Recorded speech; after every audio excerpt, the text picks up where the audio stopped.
So I'm here with Jeffery Jaxon, who in 2015, Jeffrey, during the SB 277, when the bill was actually being visited by the Senate, and they were deliberating. It was the Judiciary Committee, the Health Committee, all these different groups were trying to decide if this bill was constitutional and all these different aspects of it. And there was footage coming out from the Capitol, and you could go online, the government website there, and watch it. It was very boring, low resolution footage, and you must have went through hours of footage and found evidence of Senator Pan, really just footage of him directly turning and talking to somebody, and you broke the story that it was actually somebody, a lobbyist from the pharmaceutical industry, I believe, and I remember seeing you on Infowars.com, and you kind of launched me into the battle because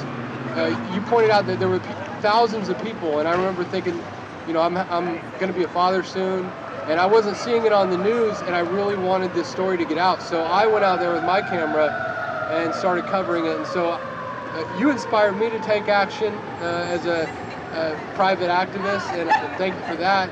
But if you want to just kind of share your story, how you found that information and what you've done since then, and where it's all taken you. Yeah, I've been a independent investigative journalist for about 5 years now, and I've been writing about a lot of stuff. But when they came down on California with SB 277, I was in constant contact with families, with parents and mothers and fathers that were on the ground, and they were feeding me information, and I was watching the videos, the raw footage of those videos. And Pan was looking over at lobbyists when he was asking, when they were asked if they wanted to vote on the bill at that time, and he was taking his orders essentially from lobbyists. And that was at a time when, about 5,000 parents were outside protesting. So what that was actually saying when he was doing that was he was ignoring the 5,000 parents saying that we don't want this bill, SB 277, passed. He would rather look at his lobbyists, which are probably donating or paying money from the pharmaceutical companies that he's taking money from. So you look at them and take the marching orders from them. Well, I mean, it's not like they wear a name tag, so you must have done some research. You probably asked yourself, you know, who's this guy that Pan keeps turning over to, right? Yeah, that's the part of the journalism thing. You just do a lot of digging, and you'll find them, and it's the information age, so all the information's out there. So if we're lucky enough to have Pan watch this, we're watching you. Yeah, so you know, they can't really hide. I mean, you got the Google image search, you can find out who these people are. Yep. These agent provocateurs, and in the protests, people, you know, lobbyists working or colluding with you know, legislator, bribing them. Who knows? I mean, all the crazy stuff that you read about in, you know, these novels, but it really does happen. You know, those stereotypes are based on, I think, real stories and things that happen. Yeah. Yep. And we had pork barrel legislation, all these you know, these bills or these laws that are tacked onto other bills. So you, as a journalist, especially in the information age today, you really do have to be out there digging. Are there any other stories that you're working on right now? Well, I'd like to say that the biggest stories really is who I'm talking to right now. It's independent media, independent journalism. I wouldn't have had that story on Pan unless the citizen journalists were taking pictures of all the people in that room. So I was looking at their footage, actually, and their pictures.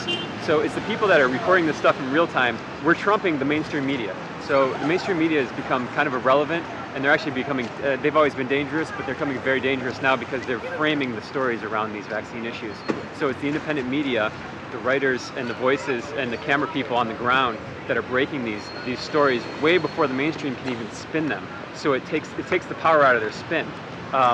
We have a step further now. We have the technology to do this. So we have the smaller cameras, the high definition cameras, and even from an internet standpoint, we have blockchain technology. We have encryption, which will help with the whistleblowers. If people want to come out and become whistleblowers, they will become protected. And I, you know, give a shout out. I see you with the camera, but shout out to Luke Radowski. We Are Change. They're all over the country, in the faces of politicians, asking them the hard questions simply. So I urge everyone as a citizen journalist. I have no experience as a journalist, and I didn't have much experience as a writer. Go out and just do it. It takes a little bit of courage, and it's going to get a lot done. Because the more cameras we have in their faces, the less they're going to do, the less they're going to abuse our rights and abuse us, especially our health. Thanks a lot, Jeffrey. Is there anything else you want to say? Keep doing what you're doing, because we will be giving each other voices, because I'm using your footage to see what's happening to write my independent journalism articles. Great. Is there anything coming up? With the election right now, it's just been so crazy. We saw Colorado, basically a non-election. And like you said, the mainstream media they're really committing suicide. Yeah. But I'm honestly, what I've seen with this election and with what's going on now is people are showing their true colors. They're being forced to, and I'm seeing people within the mainstream media, if you want to call it that, system, reporters, journalists, that I think for a long time have been just kind of staying quiet because they were waiting for people like you and I and other people to come out and for us to provide cover, basically.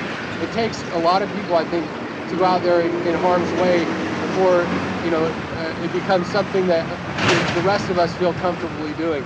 And if it wasn't for people that had gone before you and I, we wouldn't be here, and we wouldn't have this country that we have now. So I can't take all the credit.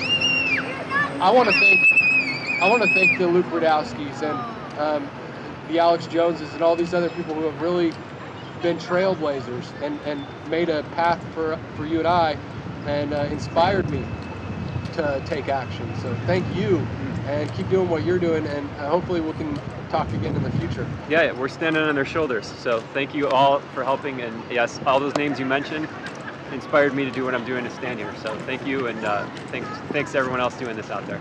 Awesome. Thanks a lot.